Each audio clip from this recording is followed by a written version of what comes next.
They say love is about sacrifice, about supporting each other through thick and thin. I believed in that. I lived by it. But now looking back, I realize I was just a stepping stone for her.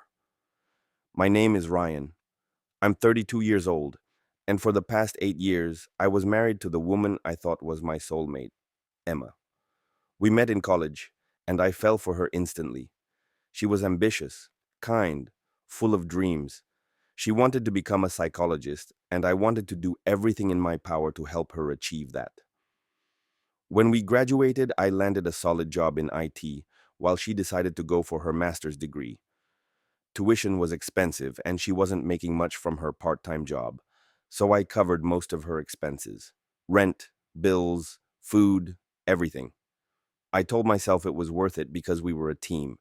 Her success was our success. For years, I worked extra hours, picked up freelance gigs, and cut my own expenses just to make sure she never had to worry about money.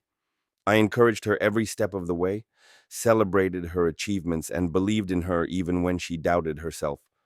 But I didn't realize that while I was building her future, she was planning a different one, without me. It all started when she joined a new gym.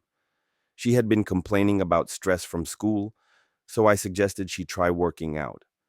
She loved the idea, and soon she was going almost every day. At first, I was happy for her. She seemed more energized, more confident.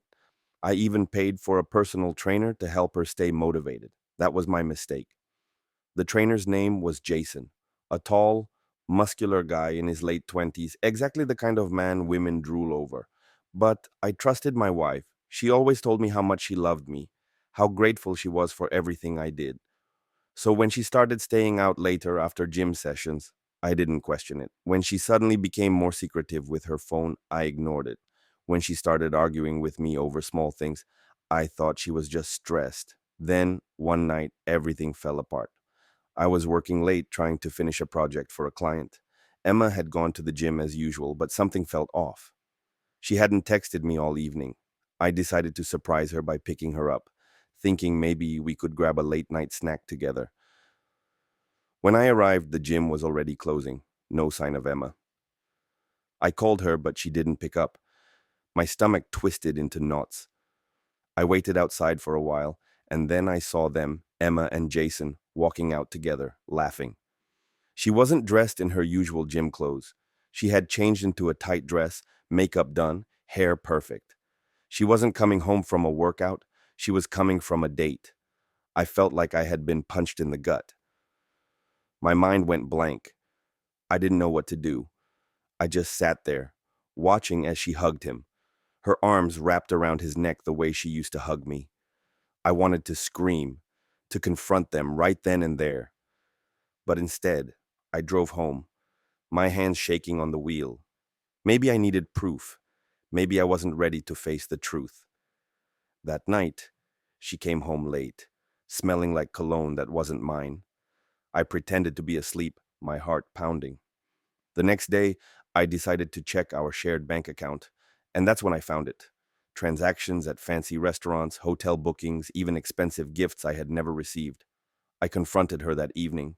She denied it at first, called me paranoid. But when I showed her the bank statements, the gym logs, the messages I had finally worked up the courage to check, she broke. Tears streamed down her face as she admitted everything. It had started as just flirting, she said. Jason made her feel alive. He understood her stress, while I was always too busy working.